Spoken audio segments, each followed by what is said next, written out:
Welcome back to My Seminary Life. I'm your host, Brandon Knight, and this is day 4. Day 4 of our week-long summer school series on the topic of cults. All throughout this week, we've covered a variety of different kind of cults, from very recognizable ones like Mormons to, things like UFO cults and the World Mission Society Church of God, which is still the worst named of all of the cults. The Church of Jesus Christ of Latter-day Saints is incredibly too long, but somehow still World Mission Society Church of God. It's just a little clunky. Anyway, so we've been a little bit all over the map, from long-standing groups to UFO groups to maybe some deep cuts today and also tomorrow. As we wrap up this week-long study of cults, we're going to take it a little bit more relevant. We're going to talk very current. What are the current cults that are going around? And today specifically, we're going to be not just talking about a cult, but reviewing one of Netflix's most recent documentaries, Dancing for the Devil. And you heard me correctly, folks. I did say we. And sometimes I say we because I'm a little insane and I talk in a plural pronoun for some reason when I talk about the show. But there is actually somebody here with me today. It's Instagram's favorite book influencer currently. It's my wife, Claire. Claire, welcome back. Hello. Always a pleasure to have you on. And you might hear producer Cooper babbling in the background. He should be asleep, but he's not, because he has a big boy bed now, so he doesn't always lay in it. One day we're going to find him sleeping in the chair or on the floor or something. Anyway, we're here to talk about Dancing for the Devil, the newest documentary to hit Netflix. Or it may not be now, because there's a new thing on Netflix every 20 minutes. This is about a TikTok cult called 7M, which is actually the production company that managed a bunch of TikTokers, that is related to a church out in LA called Shekinah Church, led by a man named Robert Shinn. So it's a lot of layers. We have a lot of layers here. Claire, going into this, you were actually the one who wanted to watch this documentary. Did you know anything about this prior to the documentary, or was it just like an ad you saw on Netflix or something? I think it was something I had kind of heard a little bit about, but I never really dove into it because just going on down a rabbit hole on TikTok is probably not a good use of my time. But, watching 3 episodes of a mini-series, I could do that. So, watching 3 episodes of a mini-series, it might take literally the same amount of time, but it feels more productive. I wasn't nearly as exhausted as I would have been. We also broke it up. I think we did it in 2 days. I think we did like an episode and a half over 2 days. Before we really get into the cult side of things and the story going into this documentary, what this is all about, I do want to take a little bit of time to talk about this as a piece of media first. I did not know anything about this cult, and at first I thought this was a cult being ran through TikTok, not a cult that was managing people who were influencers on TikTok. Does that make sense? I thought this was like their entire platform is TikTok, like the cult following is through TikTok, if that makes sense. Oh, I gotcha. No, I guess it's a little bit, because they kind of poached people who are TikTok influencers, but it's that people are also TikTok influencers. It's kind of like tomorrow we're gonna wrap up this series talking about Twin Flames Universe, which is primarily a cult that is ran through online media, through YouTube, through a private Facebook group. There is like a very small very small group of people who are actually like together, where in reality there's like several thousand people devoted themselves to the Twin Flames universe through online community. I thought that was what was going on here with TikTok, but not necessarily. It is a part of it. As a documentary piece of media, what did you think? I liked it. I thought it was I don't know. I think it was different than what I expected, just as far as like the story. But I don't know. I liked the way that it was produced. I felt like the production value was good. Yeah. I'll ask you this. Well, I will say towards what you just said there. The production value was good. I do agree with that. I will ask you this. So we've watched a bunch of cult documentaries, and I will say you've gotten through most of them because you're just as interested in this as I am. For the most part. Yeah. This is like a new thing for us. I think it kind of came out like during COVID. This was like a new hobby for us. And for the most part, you've made it through most of them. But you have said before, you'll stop watching some of them, and you have said before, these are all the same. Not to like downplay the trauma that people have experienced in cults, but they're all the same, meaning that like somehow a lot of these stories are similar. Yeah, maybe they all have their interesting twists and turns along the way, but sometimes these stories are all the same of the cult itself. You made it through this one, so what was maybe like the game changer about this documentary, or the cult itself, I guess, that kept you invested?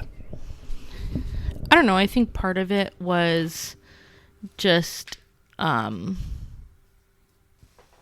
think that I just wanted to know, because it's still so current, and I wanted to know like what was happening, like has this been resolved? And because like this is still going on, like this is still active. It's not like an old one that has been, kind of, I don't know what the word is.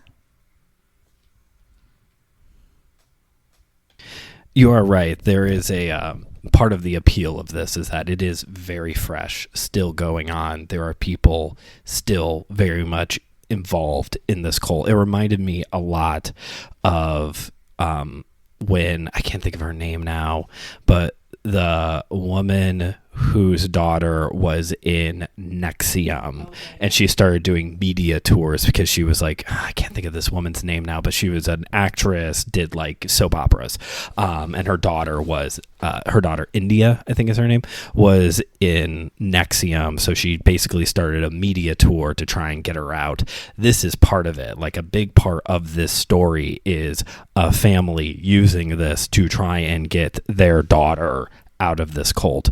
I think another thing that kind of kept me invested, and then I'll talk about some of my criticisms of this documentary, is that Robert Shinn, who is the leader of this group, he's changing the game a little bit when it comes to running a cult. All throughout this week, we've had this working definition, this broad working definition that a cult is a new religion, a new religious movement that's splintered off from a main religion. So in this case, it is a Christian cult. It is a cult that's split off from traditional Christianity. But there's other red flags. Isolationism is one of them. And this is something that he actually is fighting against, which is fascinating. Oh, yeah. Okay, sorry. It's been a little bit since we actually watched it, and I totally forgot about it, that he has almost like researched like what makes cults and is trying to find like loopholes around them. Like, oh no, the big thing about cults is that they isolate you from your family. So no, you should text your family every once in a while to see how they're doing. And yeah, you can occasionally go and see them. But also, like, You're still doing it in a very suspicious way, and you're not fooling anybody. Yeah, we'll get more into the teachings of the cult here in a bit, but that's an example of like he's rewriting the script a little bit, which is impressive. It normally seems like these cults all follow the same playbook, kind of like the documentary How to Become a Cult Leader that literally had a playbook, also on Netflix, but he's rewriting the playbook a little bit, and we'll see if it works out for him. We don't want it to work out for him, and actually at the end of the episode we're going to talk about a small practical next step that we can all take to be a part of the positive change. Criticisms towards this documentary. I'll go first because I'm a grumpy old person. I like it that it's current and fresh, but Netflix, this is twice in a row now, Netflix. And I know you producers at Netflix, you're listening to the show, so tune in a little bit. Come in closer. You gotta let this breathe a little bit. I get it that there is definitely a state of emergency with these families, and I don't want to downplay that. But this is twice now. The other one was The Program, which had 100% fresh on Rotten Tomatoes, and I hated every moment of that documentary. I would give it a 0 freshness or whatever. It's rotten. It's a 0 rotten on Rotten Tomatoes because particularly with that one, with The Program, this was not a documentary to inform people about a cult, that was the one about the boarding school. This was a cathartic experience for people who have not done the work to actually process their trauma, by and large. Like, this was a group therapy session for them, which I'm glad they got. I don't need to see that. And I couldn't even finish that one. I'm one of those completionists who have to finish everything. I couldn't even finish that one. And this one starts, this Dancing for the Devil, it starts well. I would say the first episode and a half, we were on the track. We were on the track that I like, of like, we're telling the story of the people, we're informing you on the cult. And then the second half of the second episode and the third episode was like, this is almost a different documentary, because it starts with this family who's trying to get their daughter back. And by the end of the documentary, the focus is on C plot without any resolve of A plot. And it does move away from informing you to, we're going to focus on like these in the moment conversations. That's like, I don't need these. Maybe this is just a me thing, but I don't need these like cathartic experiences. That's not why I watch a documentary. I watch it to be informed. And I feel like I'm viewing something that I don't need to view. Not like in a this is not important context, but like I'm a fly in a wall of a conversation that I do not need to be a fly in the wall of. Now, I'm a grumpy old man yelling at the clouds. You're a hip young Gen Zer. So you tell me how I'm wrong, or spin it in a way that I could see it better. Oh my gosh. So I think my thing with it, I don't necessarily mind having a bit of the like emotional conversations. It did kind of feel like it was weird because I didn't feel like it was all like peppered in, like it didn't flow, I think, is my issue with it. But I think my biggest complaint is really just that it didn't flow, and that it had really good pacing. And then that last episode, it just felt like way too much happened very quickly. And I feel like it wrapped up and I was like, oh, that's it. Like, I feel like, I don't know. It was just, the last episode was a bit rushed and choppy for me. So that was my complaint. I think what you think is just a difference in the style in which the story is told. So I don't think there's anything wrong with it. But if you want me to be, to tell you that you're wrong, I can tell you that you're just a close-minded old man if you really want me to. Close-minded old man. Thank you. Well, I did go to seminary, so that makes me elitist and all those other things that people like to say about people who went to seminary. Yeah, the kid who grew up in Hammond is elitist. Anyway, I will add on to that. Someone who did that well, this whole like it's still very fresh and kind of cathartic for the people who experienced being in the cult was, I think it's called Stolen Youth. It's on Hulu. It's about the people who were in the Sarah Lawrence cult, Sarah Lawrence college cult, and that one was like, there was even a moment in the documentary where you in real time get to see someone's like the blindfold finally pulled off.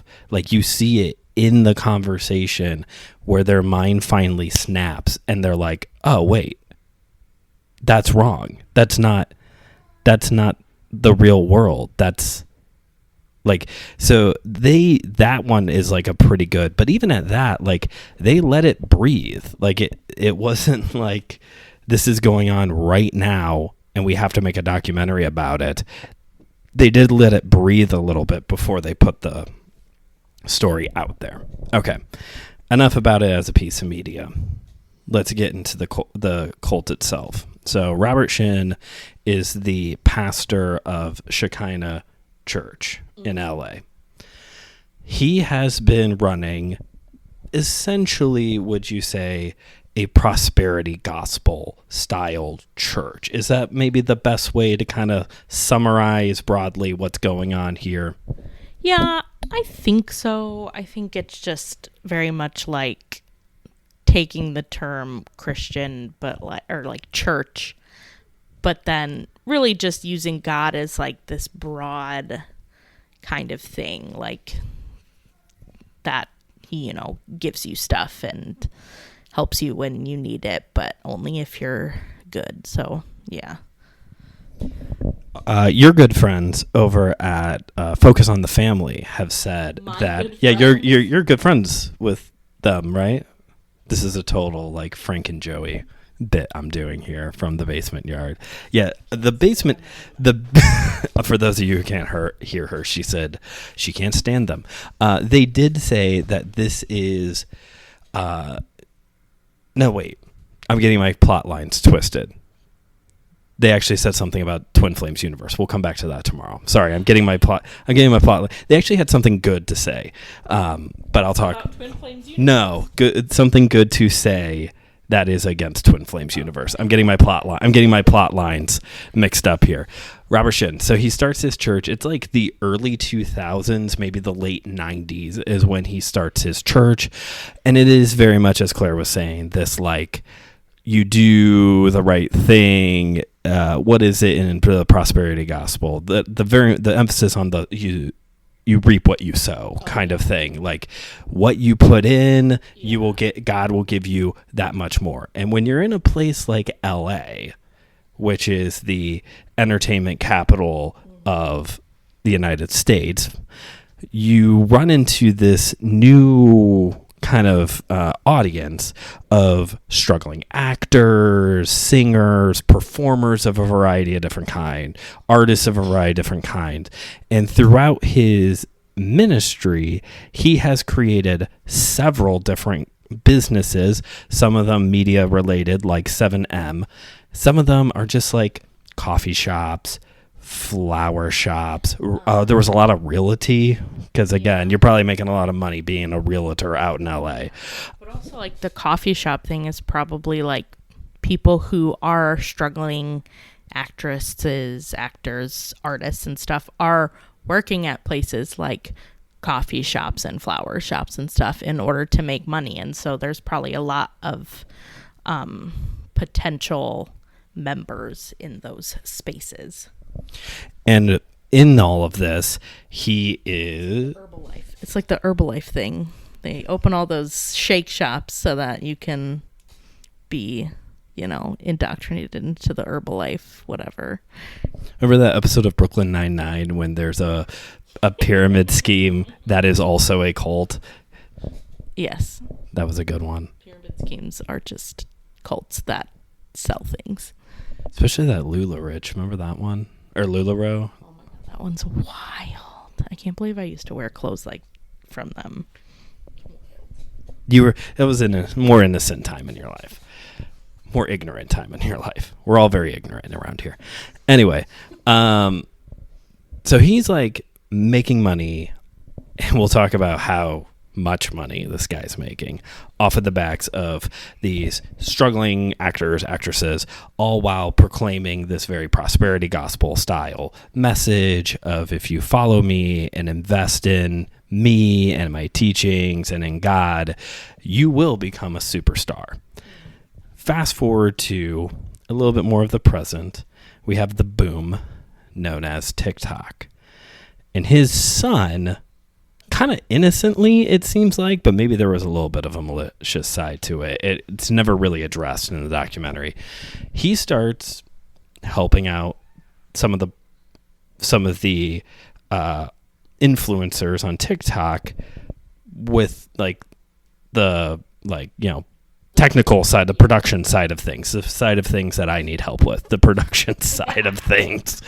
And he starts introducing them to his dad, and in time they recruit. It's kind of hard to tell. It seems like a dozen is too many, probably like 6 to 10 people. Well, I think there was more people than what was just than like who they were talking about. I think the people that they were talking about were like probably like the biggest and most successful people that they had, but I think there were more than what they talked about. Gotcha. And these are all dancers, because when you think TikTok, you think people dancing around. There's a lot. Mainstream TikTok, bubblegum pop TikTok. That's all that it is. The cool part of TikTok is doing other random things like cosplay and comedy and other great stuff. But like stereotypical mainline TikTok is a bunch of people dancing around, and that's what he did. He got, like Claire said, like the best at it, the people with the big audience. Case in point, the people where this story all starts, Miranda Derrick and her sister, who had this big online dance presence already. They recruit actually both of them, but Miranda is the one who gets sucked into the cult itself, and is still a part of it. Still to this day, people have left as things started coming forward, like I hate to say this, but like some of the standard stuff that come out with a lot of cult leaders of abuse of a variety of different kinds. Also, mismanaging of money. Mm-hmm. Would you like to explain that, or do you want to cut in on the mismanaging? You're the corporate banking person here, so I'm gonna be honest. I forgot exactly what he was doing. Other than that, he would like pay people, but then like be like, "Oh no, well you have to give money back to me, and you have to give money back to the church," and he would just like make up all these excuses for like, "Oh no, you need to give me money for this, this, and this," and so he would deposit $100,000 for their paychecks, but then take like 95,000 of it back or something ridiculous. It was 80%. It was roughly 80% with a lot of them. And it wasn't just like, I'm going to deposit 100,000 and take 80,000 back. It was essentially money laundering is one of the charges that people are trying to bring against him, because it was funneled. The breakdown of the money was funneled through several different accounts. So it's laundering, essentially. That's why he has all these businesses. It's a form of money laundering. Interesting little theology. We'll talk a little bit of theology here. Part of that financial breakdown, I can't remember all of it. Rent was a part of it. He was giving all these people a place to stay. Tithing, a 10% tithe was a part of it, but they also had a 10% tithe to the quote man of God. So you had your general tithe, but also you had a 10% tithe specifically to him. Yeah. You had one to the church and one to him. And let's not forget, we're not exaggerating here. Like $100,000 would sometimes get deposited, like big money. That's 10 grand, right? Is that 10%? That's insane. This guy is actually loaded. Yeah, I mean, it's basically he just like made them think that he was like they were just giving back to the church, but in reality he was like, I'm going to take all this money for myself. And that's the part of the vicious cycle of the prosperity gospel, because you're capitalizing off of the backs of other people, and then you can flaunt your wealth as a, look at me, I'm following God. I'm a man of God, as he likes to declare. And other cults do that as well. I'm the man of God. Look how successful I am, even though it's off the backs of the people who are being manipulated to give him the money in the first place. Yeah. You know? And it's the same. That happens all the time in the prosperity gospel of your penny, you're pinching every penny you can out of people for your jet plane. Uh-huh. And now you can say to your people, I have a jet plane. Praise God. Look what I've sown, or what I've reaped from what I've sown, even though it's actually been off the backs of other people. And unfortunately, from a legal standpoint, all of these people are adults, so you can't get a child labor thing thrown at him. Yeah, I mean, that's just, I'm sure he knows that. He would probably never hire like a minor or something. So, unfortunately, from a legal standpoint. Some of the interesting theology. So we've talked this kind of broad, this broad prosperity gospel, how he's manipulating the concept of a tithe even more than churches like to already manipulate tithing. Another thing, and we talked about it a little bit, he's flipping the script on the whole, no, let's not be isolated. Go be with your families every once in a while. Post it all over your social medias. But originally, that wasn't the case. He was following the playbook originally. Actually, I don't know if this is still true. You had to be invited to go to the church. Not like, hey, do you want to come to church with me on Sunday? But no, he had to actually invite you in order to attend the church, which is major red flag already. Any church that's operating like a nightclub where you have to get an invite or know the guy in order to get in, that's already an issue. But he used the theological concept of bearing your cross as the biblical teaching to cut ties from family members. The cross that you bear, your sanctification, and the salvation of your friends and family members, because this was your family will get saved if you're a really good person kind of situation. You have to bear your cross and cut ties with the people you love, and that also extended to anything that you really enjoyed as well, which is different. That's the first time I've ever heard somebody actually try to explain or justify isolationism through the biblical text. It's wrong, but that's the first time I've ever heard someone try that. Yeah, I mean, I think that, he was just the first person to actually go and be like, let me find a Bible verse that I can use to make this sound legit. And that's the one he picked.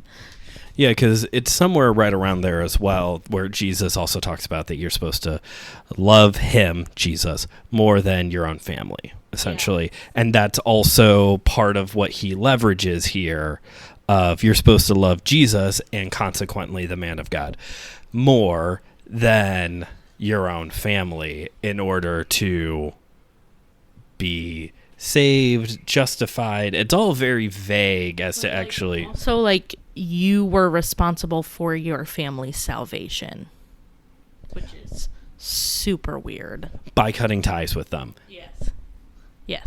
Yeah. Don't ever talk to your family again so that they can go to heaven with you. Yes. But when there started to become a media frenzy over what was going on at this church and with 7M, that's when he flipped the script. And he basically said, I was wrong. Mm-hmm. This is what you should be doing. You should be with your family. He's smart. You have to have a little bit of, not a little bit, you have to have a whole lot of narcissism, I think, in order to be a cult leader. I think he might be a little bit more level-headed than what we're used to in these conversations. Yeah, I mean, he's just like an intelligent narcissist, and so he's kind of figured out how to make himself look better. Because another instance of him being an intelligent narcissist is at one point earlier in the church, a bunch of women came forward to accuse him of abuse.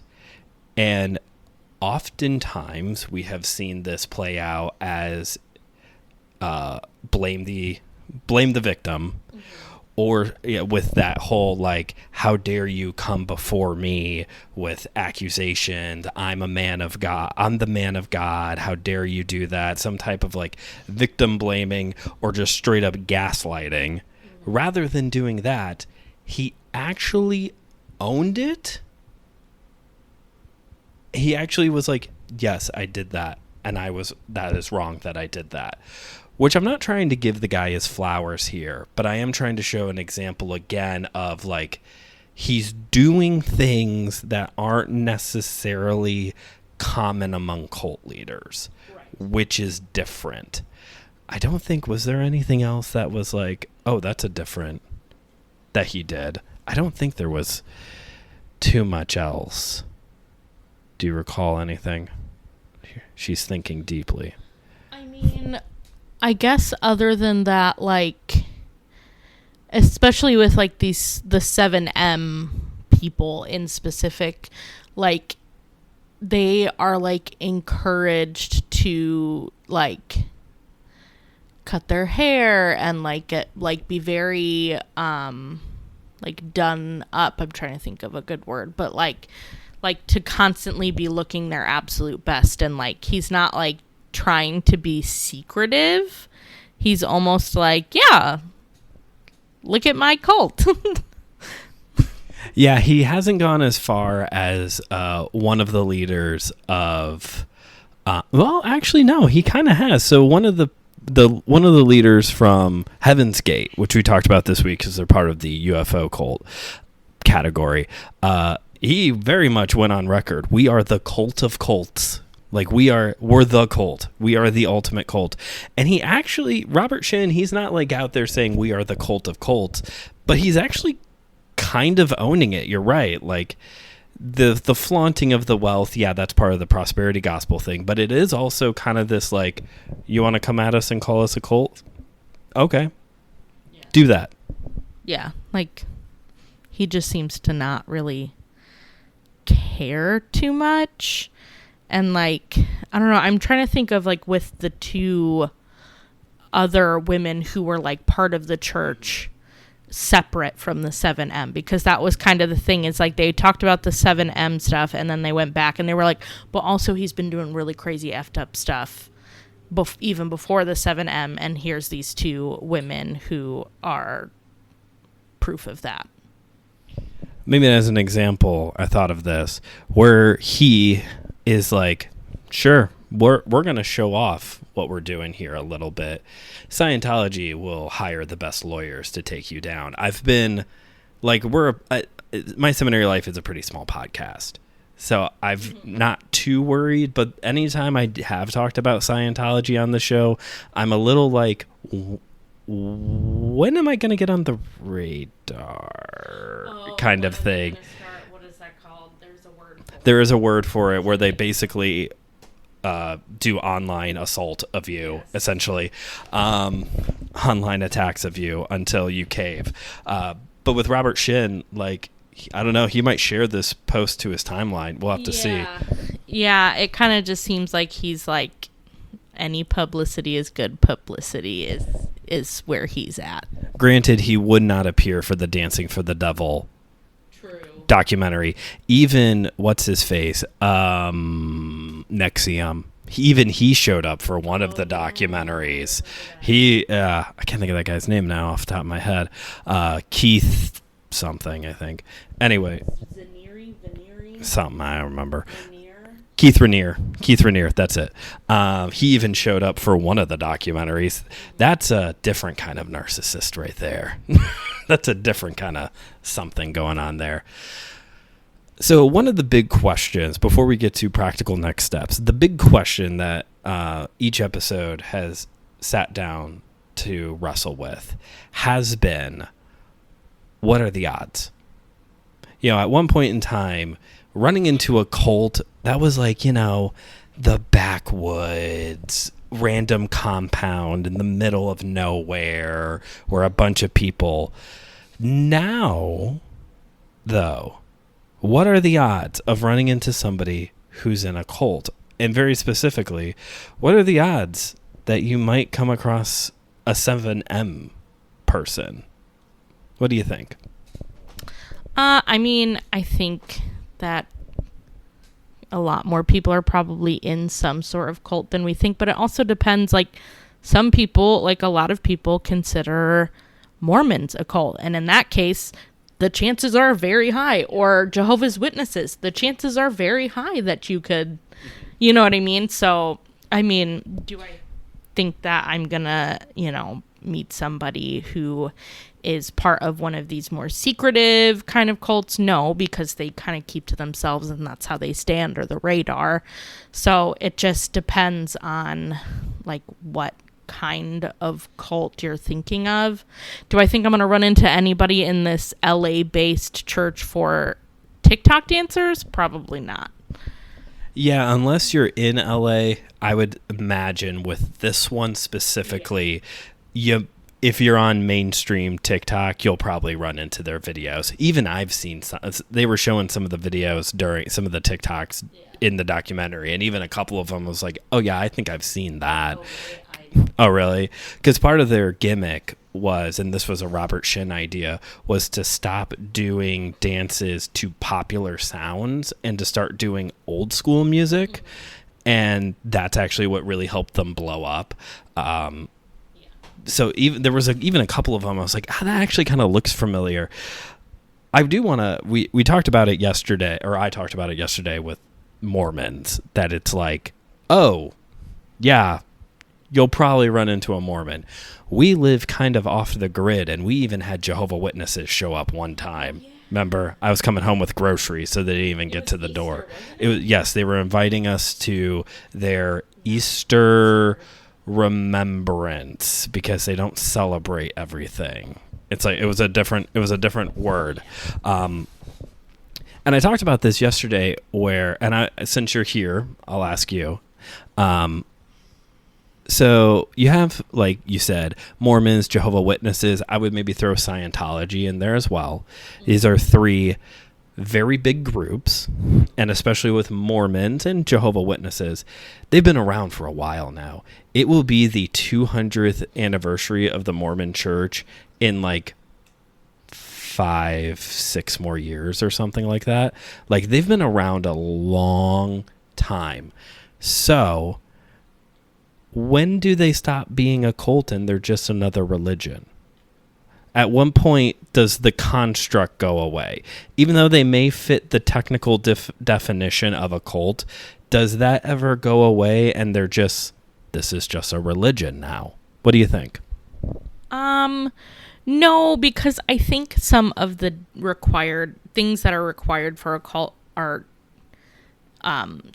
too specific and very, I don't know, I guess like detrimental or negative, and they like affect people extremely negatively, which like I guess you could say about probably most organized religions. But like, I think that it doesn't matter how many people are in it. If you are using coercion and violence and just other like abuse and things like that in order to keep your members, I'm not going to call you a religion. And like, I know that sometimes as Christians, that's kind of the pot calling the kettle black, because there's a lot of really screwed up stuff like that in the Christian church. And so, like, I think that we need to be careful to, like, not, I don't know, I guess not think of these people as just, like, insane baddie people, because, like, I don't know, like, I grew up Baptist. I know a lot of fundamental Baptists, and a lot of those, like, that stuff is, if it's not a cult, it's very close. You know, so I think any of the world, any world religion can, like you said, it's like an offshoot of the main religion. So it might have some aspects of a religion, but it's not. It's just, if the leaders of the group are in it for themselves, it's not a religion. It just can't be. Like, that's not a real religion. That's not a real religion. I like that because, like you said, pot calling the kettle black. There's plenty of Christian leaders who might talk a good game, but at the end of the day, they're not really in it for the ministry. They're in it for themselves. And that's not true religion at that point, you know. Yeah. But like Christianity at its start that's not what it was. I think Christianity and mainstream Christianity and what it is today is not, it's not the same as what Christianity was at its foundation. We prefer to refer to that as big evangelicalism around here. Well, it's not just evangelical churches, though. No, I like to just blame the evangelicals. I think I'm a closet ex-evangelical. Everyone's just now finding this out. Are you coming out to me as an ex-evangelical? Just the right time to do that. No, but you are right. Like, it's an across-the-board thing. When Christianity stops being about Jesus and loving God and loving your neighbor and making disciples, like, then we have a problem. Like, we have to reevaluate what a true religion is, which, according to James, is doing a little bit of, justice that is social work of, taking care of the poor and the widows, which is a perfect segue, because I'm the king of segues. Go listen to some old systematic geekology episodes. I am the king of segues. Next steps, because as we've been talking about, this has been a very culturally relevant kind of conversation dealing with the documentary that just came out and a cult that still has people in it. So here are, for those of you who are interested in next steps, I got a couple things here for y'all. First off, they did not pay for this. They did not ask for this. They don't even know that I exist. They have 24,000 followers. They don't know that I exist. But there is a Instagram page called Exposing 7M, and it is the number 7, not 7 written out, but the number 7. And it is an Instagram page devoted to just, as it says, Exposing 7M, to educating people on what's going on, current updates, things like that. So if you want to continue to stay informed on what is going on in development with this church and media organization and Robert Shinn and people who are in it or coming out of it, that is a good place to go. That's like the Swiftie Nation. Like, if you want all the up-to-date information, go to this Instagram page. And if you want to go one step further, again, for all of us who aren't in LA and can't go to the church ourselves to do something, these are all going to be in the description of this episode, and I'm going to also post this on the My Seminary Life Facebook page shortly after, a little bit after this episode comes out. There is a petition going out, or that has been out, to present to the LA Police Department to do an investigation into Robert Shinn, because in all of this, in all of the media, in all of the people, women starting to come forward to talk about his alleged abuse, the LA Police Department will not open an investigation on him. in all of the money laundering and all of the abuse, allegedly, they will not open an investigation on him. They have, in the documentary, they have told these women, there is not enough of you in order to open a case on him when it comes to abuse. And Claire, you're a woman. How do you feel about if you were told there's not enough of you to open an investigation? I mean, I would feel pretty terrible. I think that's garbage. One woman having that happen to them is too many women. And it's why we're not taken seriously when those things happen. And it's just like, I don't know. I'm just mad. You're very calm mad.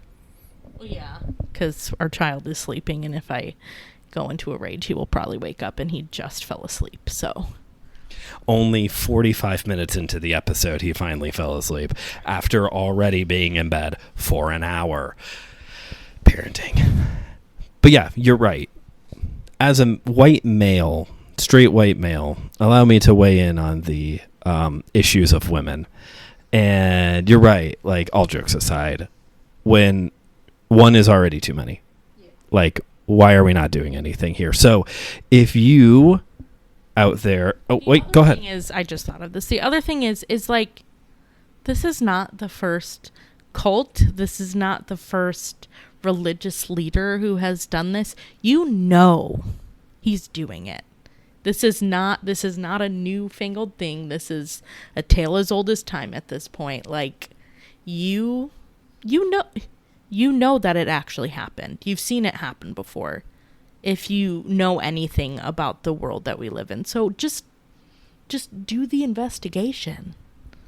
And I will say, some of the women who have come forward who are waiting for the LA Police Department to get off their butt to do something, they have personally sued Robert Shinn, only for him to turn right around and countersue them for defamation. But they are sadly having to take this into their own hands rather than the government-sanctioned body who is there to take care of people, which is a whole systemic problem that goes all the way to the top. But I will talk more about that next month during summer camp, because I've been reading a really good book that's all about this, but not for women, for a different group. Anyway, but it affects everybody but me, because I'm a white guy, which is why I need to be in, what's the word, upstandard, is that the word? A voice for people. I need to be a voice for people. I need to use an ally. I need to use my privilege, which is still kind of weird to say. I need to use my privilege to help others. Or, to put it in a biblical terms, just love my neighbor, dang it.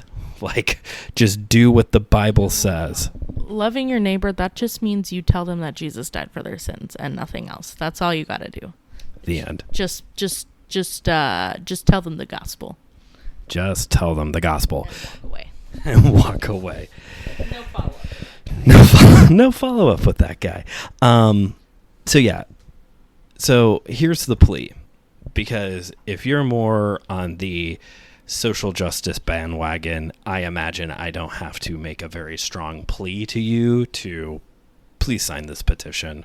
Like, there is injustice here. You need to sign this petition. But I'm going to direct this towards the people who are not going to be persuaded by simple social justice claims. Let's just talk biblically for a second. This man is a professing Christian.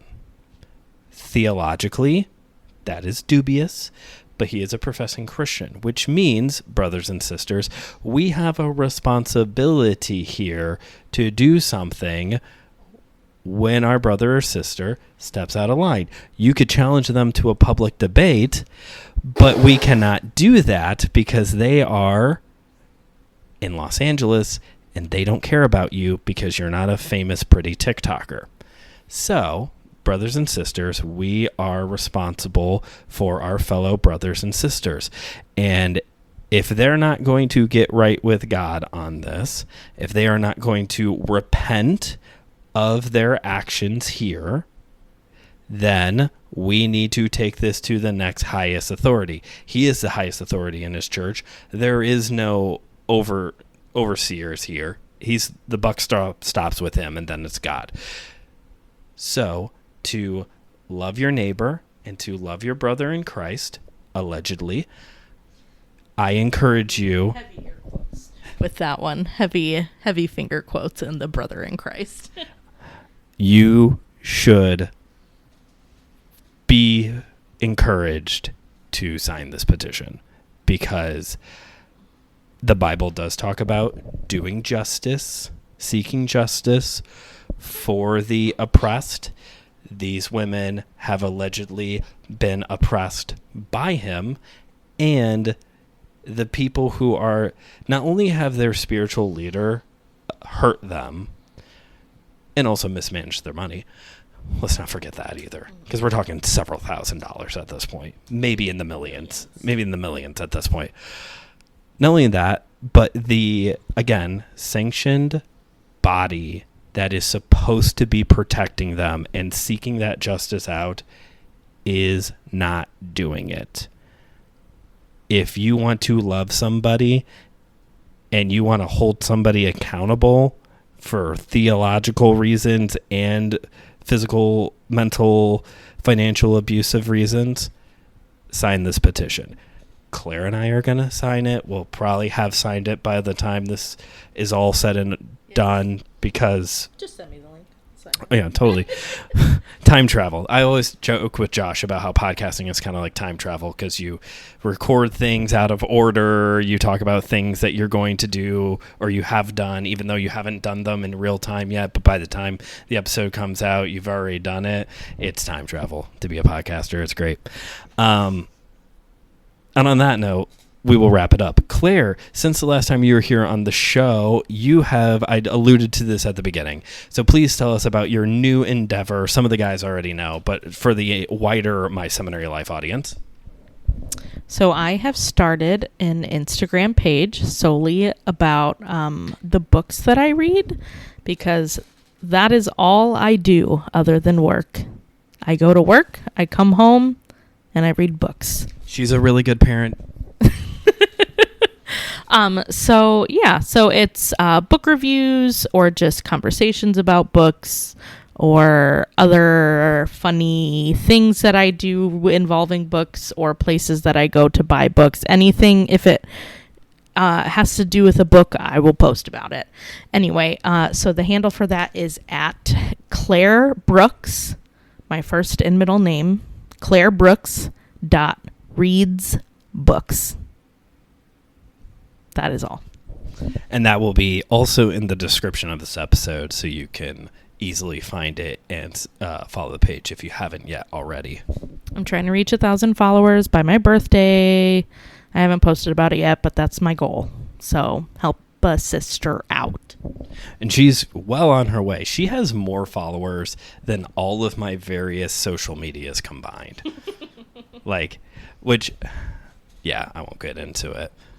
I won't go into it. It has been it's okay, Brandon, you're just not as cool as your wife. Very niche interest, whereas book pages are a lot more common, and so a lot of it is just other book pages following other book pages. So it's really just the fact that the community that I am gearing my page toward is far larger than your communities that you are gearing your pages towards. Thank you for trying to make me feel better. But listeners, if you want to help make me feel better, sign that petition.